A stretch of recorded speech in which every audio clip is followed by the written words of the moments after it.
नमस्कार, सीएनबीसी आवाज Motilal Oswal budget headquarters में आपका स्वागत है। आपके साथ मैं हूं विपिन भट्ट। आज बजट का दिन है और ये खास पेशकश लेकर हम आपके लिए हाजिर हैं। और टैक्स की टोकरी, ये खास प्रोग्राम जहां पर हम टैक्स की बात करेंगे, लेकिन वो टोकरी नहीं निकली, वो तो टैक्स का खजाना खुल गया है जनाब, जहां पर अब 12 लाख तक कोई टैक्स नहीं लगेगा। वित्त मंत्री का ऐलान करना और अब ये पूरे देश में चर्चा का विषय बन चुका है। डेफिनेटली खुशी की बात है टैक्स पेयर्स के लिए, तो ये बहुत अरसों बाद आया एक ऐसा मूवमेंट है जिसे वो कह सकते हैं कि टैक्स पेयर्स मूवमेंट है, जहां अब 12 लाख तक नो इनकम टैक्स की बात हुई है। कुछ नए स्लैब्स भी आ गए हैं जिनकी भी चर्चा है और हम भी उनकी बात करेंगे और समझाएंगे आज आपको कि अब ये जो 12 लाख रुपए तक नो टैक्स वाली बात आई है, इसमें आप अगर एक टैक्स पेयर हैं, आप अगर एक सैलरी क्लास पर्सन हैं या किसी भी तरीके से इनकम टैक्स देते हैं, तो आपके लिए क्या कुछ है। फिर old tax regime, new tax regime, new tax regime में भी अब जो ये पार्ट न्यू वाला आ गया, यानी कि न्यू टैक्स रिजीम का ही इस बार का लेटेस्ट हिस्सा फिर आने वाला है, नया आईटी कोड। तो बहुत कुछ है टैक्स के मोर्चे पर जिसे जानने समझने की अब ज़रूरत है।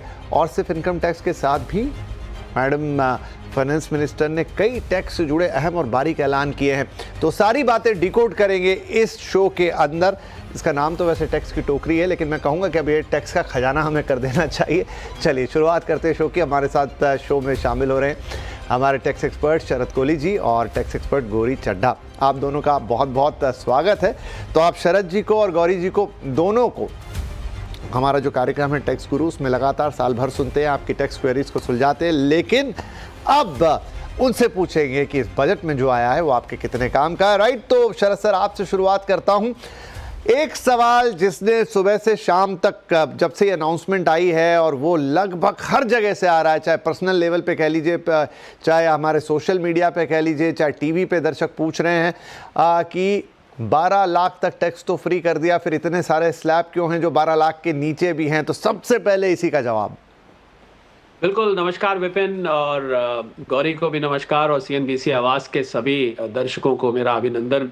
आज खुशी का दिन है। मुझे कुछ टैक्स पेयर्स मिले, वो शाम को डिनर विनर पे जा रहे हैं, पार्टी पे जा रहे हैं। कुछ ने कल का प्रोग्राम बनाया है। बड़े दिनों बाद ये बाहर आई है उनके जिंदगी में। उनको लगता है कि आज से पहले इतना बड़ा नहीं किया गया। बिल्कुल आपने ठीक कहा, 12 लाख रुपए तक टैक्स नहीं है, बल्कि सैलरी टैक्स पेयर्स के लिए तो 12,75,000 तक टैक्स नहीं है।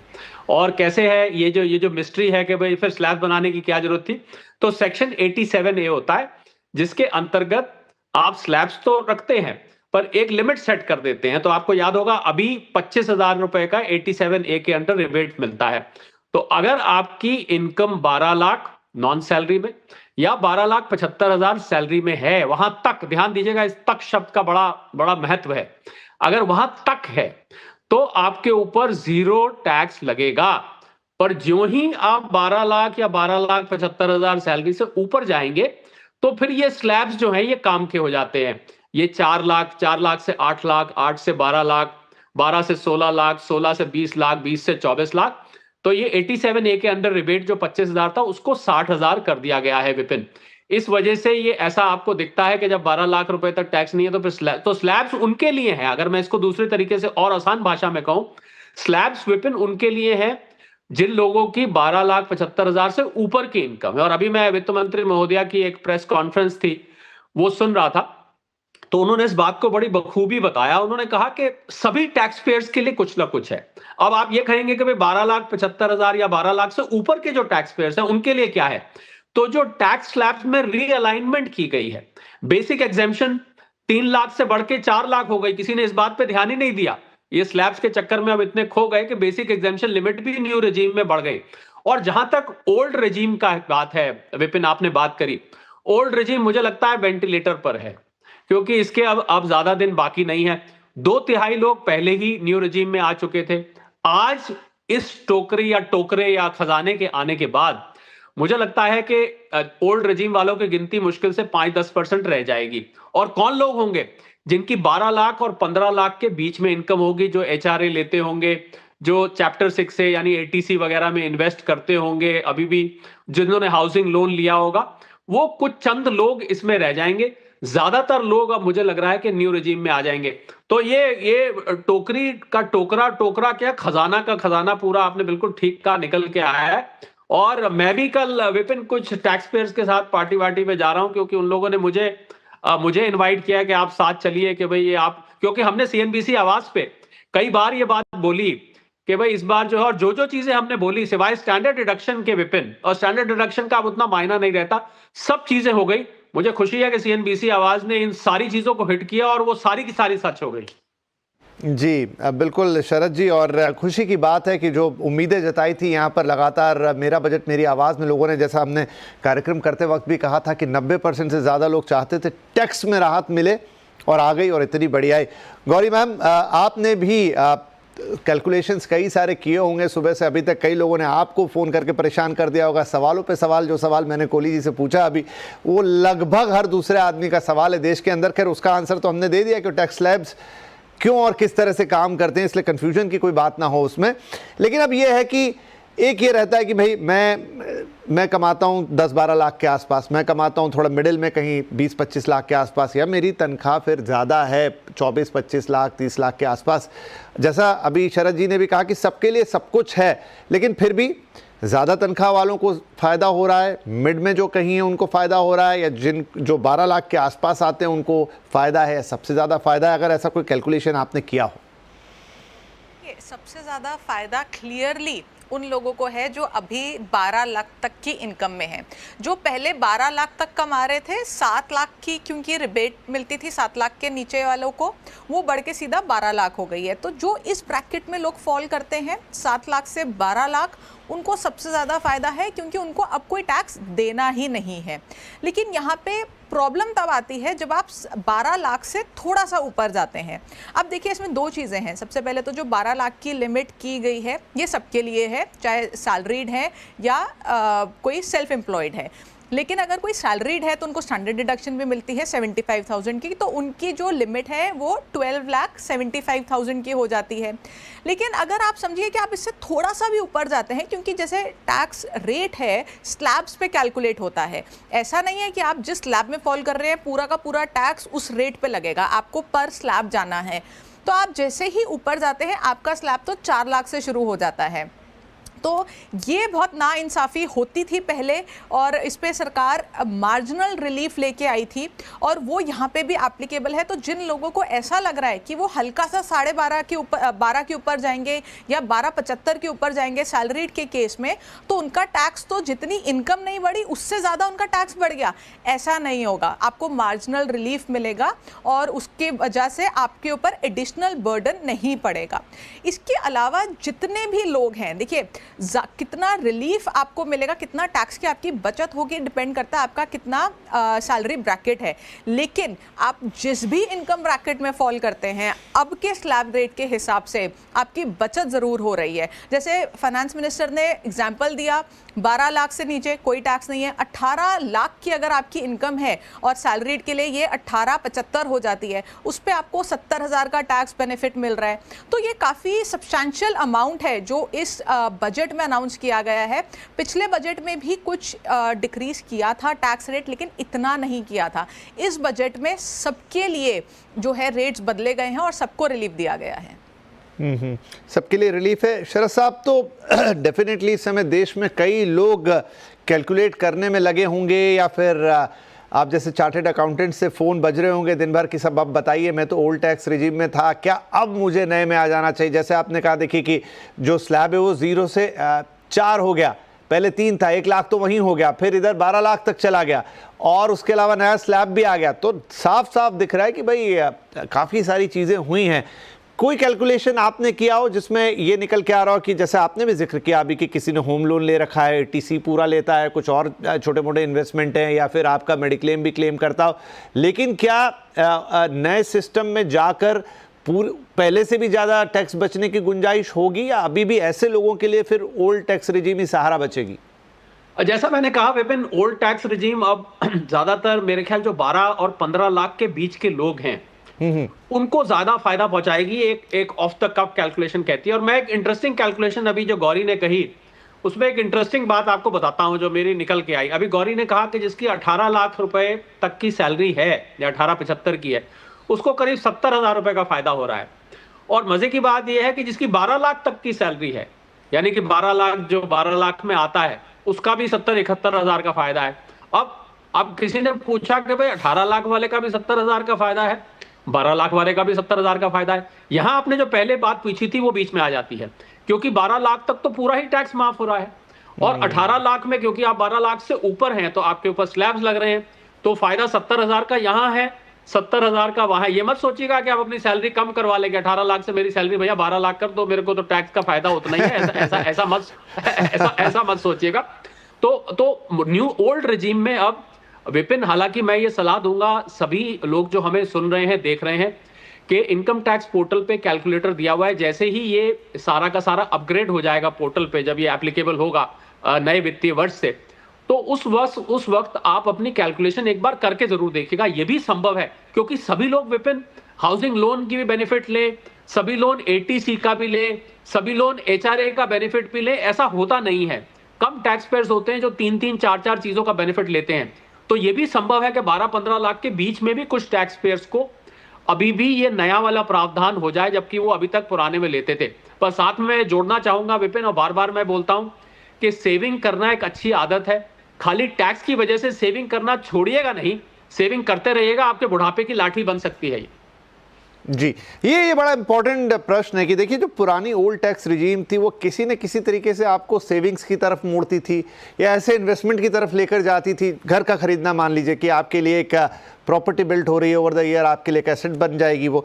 लेकिन अब जो नई, आज किसी ने कहा भी किसी और शो के अंदर कि अब हम जो है एक कैपेक्स वाली इकोनॉमी की जगह अब हम एक कंजम्पशन वाली इकोनॉमी की तरफ जाते हैं। तो गौरी, क्या लगता है, दोनों आप दोनों से छोटे छोटे इस पर एक मैं राय चाहूँगा कि सरकार अब ये चाह रही कि हम आपको हाथ में पैसा दे रहे हैं, मतलब डायरेक्ट टैक्स में कटौती कर रहे हैं, जाइए खर्चा कीजिए, फिर इनडायरेक्ट टैक्स के जरिए हम तक वापस आ जाएगा। देखिए विपिन, ये एक चैलेंज था जब न्यू रिजीम आई, और ये चैलेंज अभी भी रहेगा, क्योंकि ओल्ड रिजीम में जैसे आपने कहा कंपलसरी आपकी सेविंग्स हो जाती थी, उसी के साथ साथ बहुत सारे खर्चे और सेविंग्स ऐसी थी जो आप वैसे ही करते हैं। जैसे बच्चों के स्कूल की ट्यूशन फीस, वो आप ओल्ड रिजीम में भी ऑप्ट करते थे, तब भी भरते थे, आप आज भी भरेंगे, ऐसा नहीं है कि आप वो फीस नहीं भरेंगे। या एलआईसी पॉलिसी आप अपने परिवार की सुरक्षा के लिए लेते हैं, तो और मेडिक्लेम भी। तो आप ये नहीं बोल सकते कि आज हम न्यू रिजीम ऑप्ट कर रहे हैं तो हम वो खर्चे नहीं करेंगे, हम वो पॉलिसी नहीं लेंगे। वो खर्चा तो आप आज भी करेंगे, लेकिन उसमें आपको टैक्स का कोई बेनिफिट नहीं मिलेगा। इसी के साथ साथ आपकी कंपलसरी सेविंग होती थी। जिन लोगों के पास मार्जिन बचता था 80C में या किसी और सेक्शन में, वो ELSS स्कीम्स ऑप्ट करते थे या वो 5 ईयर FD करते थे। PPF बहुत कॉमन इंस्ट्रूमेंट रहा है ओवर द ईयर्स। तो इन सब की वजह से आपकी रिटायरमेंट के लिए एक कॉर्पस आपका इकट्ठा हो जाता था। लेकिन यहाँ पे एक प्रॉब्लम सरकार ने जो ऑब्जर्व करी, और मेरा मानना ये है शायद इस वजह से न्यू रिजीम का इंट्रोडक्शन हुआ, कि बहुत लोग फेक डिडक्शंस क्लेम कर रहे थे, और इसमें HRA सबसे ज़्यादा मिसयूज सेक्शन रहा है, फेक रेंट रिसीट्स सबमिट करने का। इसकी वजह से लिटिगेशन कॉस्ट भी आ रही थी, और हमें सरकार की जो कॉस्ट भी बढ़ रही थी, और इससे बहुत टैक्स की चोरी हो रही थी। तो सरकार ने वो सिस्टम ही ख़त्म कर दिया और बोला कि अब आप न्यू रिजीम में भरिए, जिसमें हम आपको कोई डिडक्शन नहीं दे रहे हैं, कोई एग्जेम्पशन नहीं दे रहे। तो ये लोगों को अब खुद समझना होगा कि जब आपकी कोई कंपलसरी सेविंग नहीं हो रही है, तो एडवाइस विपिन मेरी ये रहेगी कि जो आपकी टैक्स की बचत हो रही है इन नए स्लैब रेट्स में, वो आप एटलीस्ट अपना सेव करके चलिए। अपने रिटायरमेंट के लिए कुछ ना कुछ कॉर्पस आपके लिए बना रहेगा, क्योंकि स्पेशली प्राइवेट सेक्टर के लिए सरकार आपके लिए कोई सोशल वेलफेयर स्कीम आपकी नहीं ला रही। आपका जो रिटायरमेंट है वो सिक्योर्ड नहीं है। जी, तो हमारे देखिए दोनों टैक्स एक्सपर्ट ये बात कह रहे हैं कि अच्छी बात है, अब आपके हाथ में ज़्यादा पैसे आने वाले हैं न्यू टैक्स रिजीम में, और एक बढ़िया ये तोहफा आया है सरकार की तरफ से। लेकिन थोड़ा इसमें समझदारी की भी ज़रूरत है कि आप पूरा का पूरा पैसा सिर्फ अपने उपभोग में न डाल दें, कंजम्पशन में न डाल दें, सेविंग ज़रूर रखिएगा, क्योंकि वो एक अच्छी आदत तो है ही, लेकिन वो एक प्रैक्टिकल चीज़ है। आपका जीवन जो रहता है उसमें आगे चलते हुए अलग अलग तरह की ज़रूरतें आती हैं, उस हिसाब से सेविंग्स ज़रूरी है। पहले वो बाय डिफ़ॉल्ट होती थी because of the tax structure, लेकिन अब नहीं हो रही है तो आपको खुद करनी होगी। चलिए यहाँ पर अब एक छोटा सा ब्रेक ले लेते हैं। ब्रेक के बाद और भी कुछ इंपॉर्टेंट बातें आई हैं टैक्स से रिलेटेड, उनको समझेंगे अपने एक्सपर्ट के साथ। और नया जो एक इनकम टैक्स कोड आने वाला है उसमें क्या आएगा, क्या बदलेगा उससे आपके हमारे जीवन के लिए, वो भी इनसे पूछेंगे। छोटा सा ब्रेक के बाद बातचीत जारी रहेगी। Welcome back. आप देख रहे हैं हमारी खास पेशकश टैक्स की टोकरी स्लैश टैक्स का खजाना, क्योंकि अब देश में 12 लाख, इनफैक्ट 12,75,000 रुपए तक कोई टैक्स पर माफ़ कीजिए इनकम पर टैक्स नहीं है, वहाँ तक कि इनकम टैक्स फ्री है। और ये एक बहुत बड़ा टैक्स का तोहफा है, इनफैक्ट अनप्रेसिडेंटेड है कई मायनों में। और जैसा शरद जी कह रहे थे कि अब तो देश में पार्टियां हो रही हैं, टैक्स पेयर पार्टी पे जा रहे हैं, उनको भी लोगों ने बुलाया, और हो भी क्यों ना, क्योंकि अब एक एक्स्ट्रा इनकम आपके हाथ में बचेगी। लेकिन साथ में दोनों ने टैक्स हिदायत भी दी है, शरद जी ने और गौरी मैम ने, कि आप प्लीज़ बचत भी करें। राइट, तो इस नसीहत के साथ बातचीत को आगे बढ़ाते हैं। शरद जी, ये तो बात हो गई टैक्स स्लैब की, इसके अलावा भी कुछ अनाउंसमेंट मैम ने की है जिसको लोग समझना चाह रहे हैं, जो शायद एक आध लाइन में निकल गई होगी, जिसके आगे इंटरप्रिटेशन आएंगे, लेकिन आप लोगों ने बहुत डीपली वो सब चीज़ें पढ़ी होती हैं। तो क्या और चीज़ें हैं जो टैक्स पेयर के लिहाज से, चाहे फिर वो एक गृहिणी हो, चाहे वो सीनियर सिटीजन्स हो, या एक आम टैक्स पेयर हो, अब बदलने जा रहा है? विपिन, एक और बहुत जरूरी प्रोविजन है जो शायद बहुत लोगों के नोटिस से निकल गया होगा। आपने बिल्कुल ठीक कहा। आपको याद होगा कुछ समय पहले अपनी गलती को सुधारने का एक रास्ता दिया था वित्त मंत्री महोदया ने पिछले अमेंडमेंट में। वो था सेक्शन 139(8)A, और एक नई इनकम टैक्स रिटर्न निकाली गई थी। इस इनकम टैक्स रिटर्न का नाम था ITR U। अब यू का मतलब था अपडेटेड, कि आपको अपने रिटर्न अपडेट करने का मौका दिया जाता था। उसकी विंडो 2 साल की थी, यानी कि 2 साल पीछे तक जाके आप अपनी रिटर्न, अगर आपका टैक्स ज्यादा बन रहा है, आपसे कोई चूक हो गई है, कोई इनकम दिखाना भूल गए हैं, जाने या अनजाने में, दोनों तरीके से, तो आप उस रिटर्न को 2 साल तक फाइल कर सकते हैं। उसमें यह था कि पहले साल की अगर फाइल करते हैं तो 25% फालतू दे दीजिए, हमें टैक्स दे दीजिए। 2 साल की फाइल करते हैं तो 50% फालतू दे दीजिए। इस विंडो को, बहुत सारे लोग ऐसे मिलते थे विपिन, कहते थे हमारा तो 3 साल पहले कुछ छूट गया था। एक मुझे बोला, उसने कहा मुझे 4 साल पहले कुछ छूट गया था। तो अगर आपका तीसरे साल यानी 3 साल पहले कुछ छूटा है तो 25-50 2 साल का तो है ही है, तो आप 60% फालतू टैक्स देके ITR U फाइल कर सकते हैं। अगर आपका 4 साल पहले की भी कोई ऐसी याद आई है आपको कि ये मेरे से गलती हो, कल को पकड़ा गया तो ये तो मेरे से भैया बहुत कुछ वसूला जाएगा, तो आप 70% दे के कर सकते हैं। तो इस विंडो को, 139(8)A के विंडो को बढ़ा दिया गया है। बहुत ही जरूरी चीज है। एक अंग्रेजी में कहावत होती है Vipin, to err is human. गलती करना तो इंसान की फितरत होती है, उसकी हर कोई, शायद कोई होता हो गलती नहीं होती, और रिटर्न फाइलिंग में गलती अक्सर हो जाती है, कुछ छूट जाता है। तो ये आपके पास मौका अब आया है कि आप 4 साल पीछे जाके अपनी रिटर्न फाइल कर सकते हैं। बहुत बड़ी अमेंडमेंट है, सुनने में बहुत टेक्निकल लग रही है, सुनने में बहुत ऐसी लग रही है कि हमारे काम की नहीं है, पर हो सकता है आपको इसकी जरूरत पड़ जाए। और बहुत सारे लोगों को इसकी जरूरत, हमने देखा, हम टैक्स गुरु आपके चैनल पे शो करते हैं जिसमें अनेकों फोन आते हैं, जिसमें लोग पूछते हैं कि हमसे गलती हो गई, अब क्या किया जाए।